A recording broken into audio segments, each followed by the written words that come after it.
ভাই এটা আপনি কার কাছে নিয়ে এলেন? ওনারে চিনস না তুই? উনি অনেক বড় তান্ত্রিক। এই দেশে ওনার লক্ষ লক্ষ মুরিদ।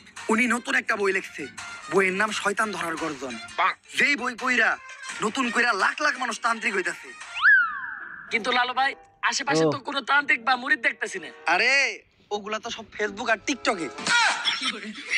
বাবা, সঞ্জনা নামের এক আত্মার আমার ধরতে হইব বাবা। আপনি আমার সফল হওয়ার একটা উপায় দেন। যদি সফল হতে চাও তাহলে আমার লেখা এই বইটি নাও, শয়তান ধরার গর্জন। এই বইটি নেওয়ার সাথে সাথেই তোমার জীবনে থাকবে না কোনো অর্জন। আমি কথা দিয়ে কথা রেখেছি, শয়তান আসেনি তো ফিরে। আমি শয়তান তাড়ানোর গল্প লিখেছি আমার সারাটি জীবন ধরে।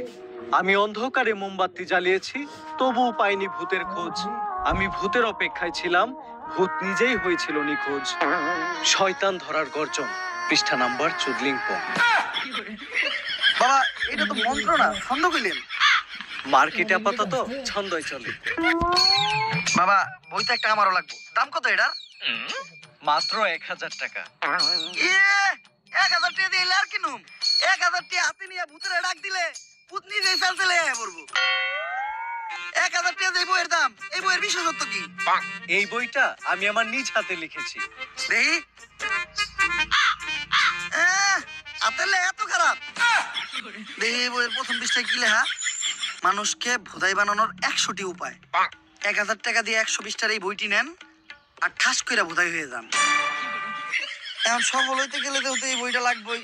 তো এই বইটা আমি নিয়ে গেলাম। বইয়ের টাকাটা? ওইটা আমি হোয়াটসঅ্যাপে পাঠাই দিব। গুরু, আজকের থেকে আপনার লেখা এই বইটা পইরাই আমার শয়তান ধরার যাত্রা করলাম শুরু। শয়তান ধরার গর্জন, পৃষ্ঠা নাম্বার চুদলিংপং।